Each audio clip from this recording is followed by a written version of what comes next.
Good afternoon, ladies and gentlemen. Welcome to this remarkable celebration. Tribute to Parents and Seniors Night 2026 with the enchanting theme, A Night in Monte Carlo. Tonight, we gather to celebrate not only the achievements of our graduating seniors, but also the unwavering support of the people who helped them reach this milestone. Inspired by the elegance and charm of Monte Carlo, this evening promises sophistication, gratitude, and unforgettable memories. And now, we begin one of the most meaningful highlights of tonight's celebration, the Walk of Gratitude. This walk represents the journey shared by our seniors and their parents. Years filled with encouragement, perseverance, and love. It is a moment of appreciation and recognition. As each pair makes their way forward this evening, Let us celebrate the memories, sacrifices, and achievements that brought them to this very moment. So as of now, the Walk of Gratitude is currently happening. So we can see our classmates with their elegant and beautiful gowns and suits walking with their parents. As of now, nakikita ko dito, St. Francis de Sales. So, nandito si Gail, si Angela, si Misha, si Rian, si Jair, and many more. yes, and as we can see sa mga damit nila, talaga namang they truly embody the Monte Carlo night spirit. Pinaghandaan nila. Yes, that's true. And I think what makes this moment even more special is the atmosphere surrounding it. From the elegant decorations to the warm lighting and the music in background. And everything truly captures the spirit of our team tonight. A night in Monte Carlo. Absolute, Alec. Monte Carlo is known for its charm, elegance, and timeless sophistication. And tonight, we see those same qualities reflected in every detail of this celebration. And take note, Allen, not only the students follow the theme, also our instructions. And of course, we can't help but admire how stunning everyone looks tonight. From the elegant gowns to the classic suits, the seniors and their parents truly embrace the spirit of this afternoon. It really feels like we are witnessing a beautiful red carpet moment right here tonight. But beyond the elegance and the glamour clearly shown, the real beauty of this moment lies in the pride we see in every smile as these families walk together today. And speaking of families, I think mas maganda kung pipili tayo na may interview and tanungin natin yung how they prepared for this event. So, ayan, may nakita na ako. Part of the family, may we ask your present here? So, Rafael Jacob and his parents. Yan, so, dito po tayo. Part family sa gitna.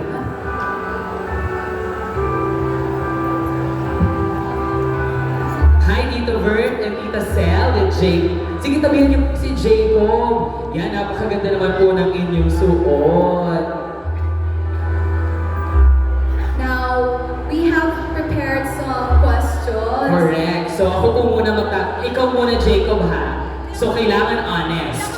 What is one lesson from your parents that you will carry with you after graduation? Ano ba yung natutunan mo kay Tito Bern and kay Tita Sel na sadyang dadalhin mo kahit after graduation na?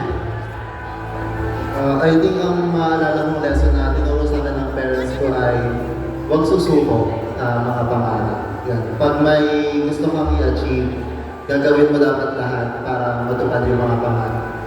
Thank you for that wonderful answer. No, great ang natutunan niya. Walang susuko, laban lang ng laban. Kay Tita Sel naman, Tita Sel, how does it feel seeing your child walk tonight as a graduating senior? Parang dati, nakikita mo lang siya, baby, hanggang sa nag-kinder, graduate ng grade 6, nag-moving up ceremony ng grade 10, and now, walking into adulthood to become the man that he is. Itong moment na to, medyo ayoko maging emotion.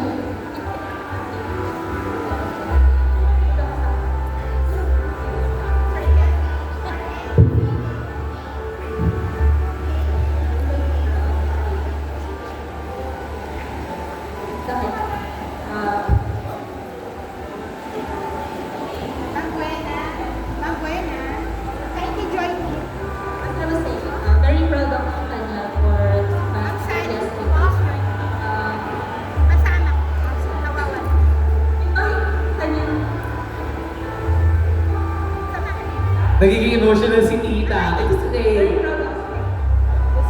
Jacob, ano yung proud sa'yo si Tita Sel. How about Tito Ver? Siyempre kasi proud sa na-achieve na pagbabago na nakita namin is pangarap sa magkakapatid. Nakita namin na yung progress niya from the start. So very happy and very proud. Proud na proud sa'yo, Sir Jacob. Thank you so much, Park One family, Tita Sel at Tito Vern, Jacob. Maaari na nyo na pong ilaka, Jacob, ang iyong mga parents sa ating walk of gratitude. Thank you. Yan, grabe. Naging emotional si Tita Sel. Tumatak yung lesson na natutunan ni Jacob, which I also learned from my parents. Huwag kang susuko kahit anong isang na yung pagsubok ng buhay. Just keep on going. Yes, definitely. Kita naman natin na hindi siya sumuko. Now, we are witnessing again so many students pa rin na nakapila, no? So, time na ba? Parang humigit pa tayo ng isang may interview. Sige, tara. Punta tayo ng isa pa. Sino kaya ang mga nagagandahan? From St. From Albert the St. Great. Albert the Great, Miss Gavino. And then, tabi ka naman dito sa amin with your parent. Tita, what's your name po, tita? Tita Cathy.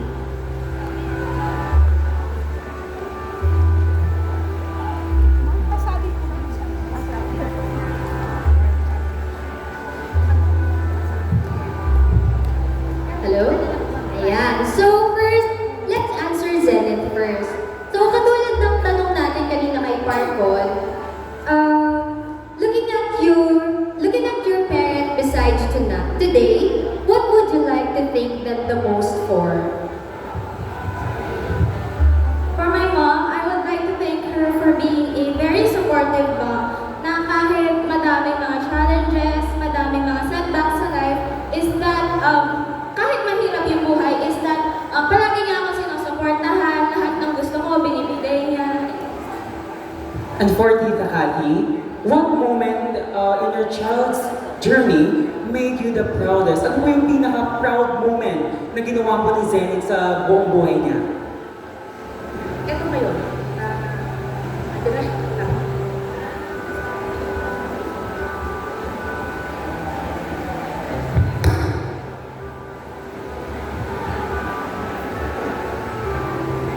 Tita Cathy, so ano naman ang nararamdaman mo na syempre proud na proud ka ngayon kay Zenith?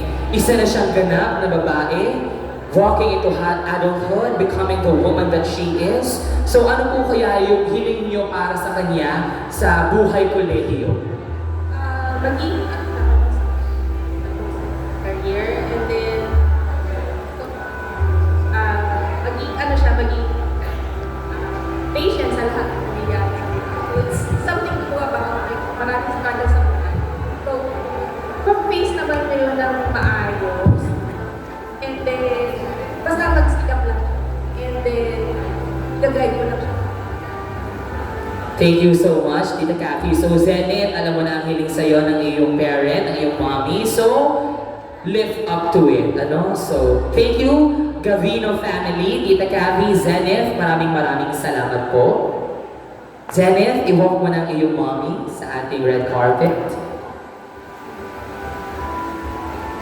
Wow, talagang nakakatuwang isipin na hindi lang dahil sa kung anong achievements natin sa buhay, kung sino tayo bilang tao. And also, the atmosphere tonight is truly wonderful, no? Kasi kitang-kita natin yung mga parents, emotional, proud, glad, happy, fulfilled. Kasi unti-unti nang natupad yung kanilang pangarap sa kanilang mga anak. And also, our fellow grade 12 learner, they are somehow relieved na nagse-celebrate na lang sila ng mga panahong ito, waiting for our graduation, but also anxious for what life may bring, hindi ba? Yes, definitely. So, start pa lang, medyo touching na talaga. Kasi, syempre, hindi naman nila ine-expect na dadating sila sa punto na maglalakad sila together with their parents and ang dami na nilang nadating sa buhay. Ayun. So, since nandun naman na tayo sa topic na we're gonna head on to our future, gusto ko lang balikan yung sinabi ni Zenith. Sabi niya kanina na the thing that she's most thankful for from her parents is their guidance. Talaga nga namang nakaka-touch na napakagaling mag-guide ng parents ni Zenith to make her who the person she is that she is now. And speaking of that, this evening is truly a celebration of achievements. But more than that, katulad ng sinabi mo kay Anne, the guidance, the journey that they led to these achievements, yun din ang sineselebrate natin ngayong gabi. Because every student here tonight has faced their own set of challenges along the way. Also our parents. Late night studying, preparing for examinations, participating in school activities, di ba? And also to our parents naman, waking up early in the morning, sleeping last at night, di ba? Working tirelessly just to provide us a better future. These experiences shape who they are today. So I think nandito na ngayon tayo sa St. Therese. Our walk of gratitude is coming to an end. So, I think isa pa, kaya pa natin mag-interview ng isa pa. So, tingnan natin sinong nasa ating parade. Yan, I see the Comia family. Nico, may we invite you here? Comia family. Yan talaga naman, napakaganda ng ating Comia Comia family from St. Therese. Tita,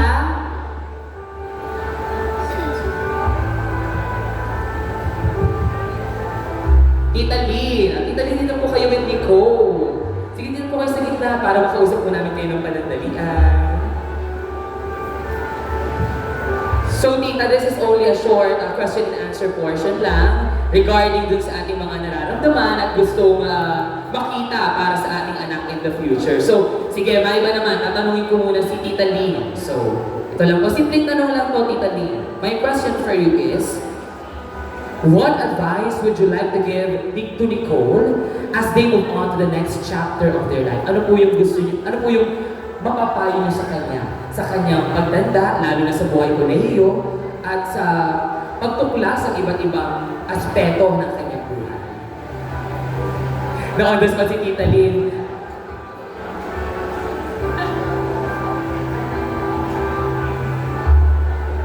Siyempre, kahit ako din, kung ako'y magulang, napakadami kong payong na ibibigay sa aking anak. So, medyo may hirapan akong pumili. Pero, if we're only to pick one, isang payo lang po na may papayo niyo kay Nicole sa kanyang pagtanda at pagtuklas sa kanyang buhay. Ano po kaya?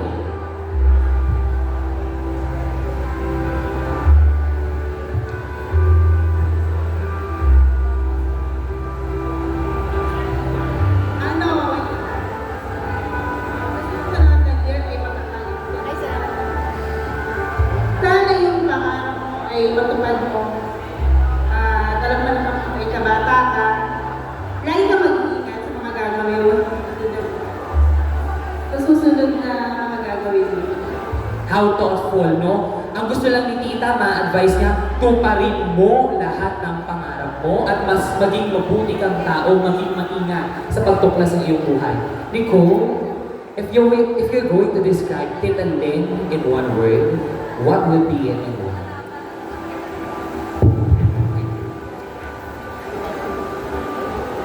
Independent.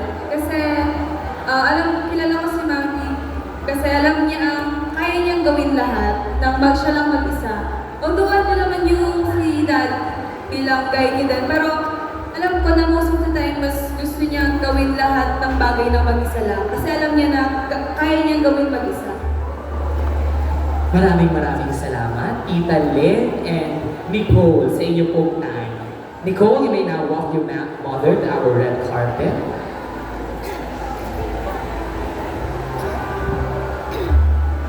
So, nakaka-touch naman ang kanilang mga message sa kanilang anak. Kitang-kita natin ang kanilang pagmamahal. And sometimes, medyo nahihirapan tayo sumagot kasi we're too emotional. Yung pagmamahal ng magulang sa kanilang mga anak ay hindi matutumbasan. Inexplainable, ineffable, hindi ba? Cannot be explained by words.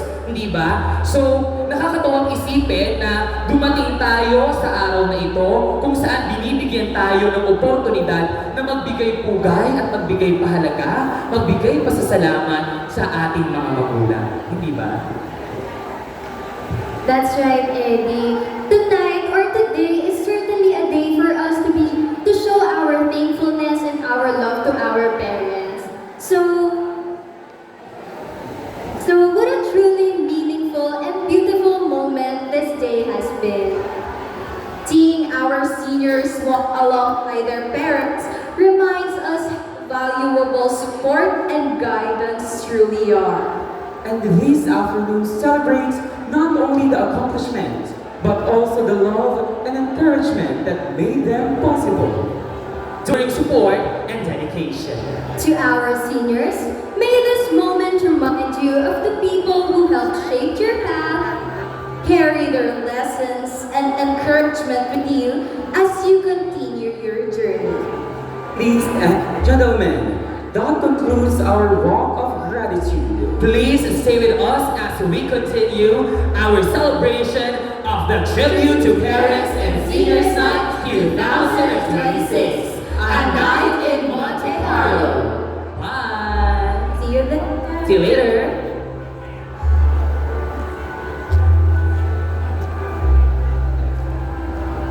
Diretso po kayo natin.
Bye bye.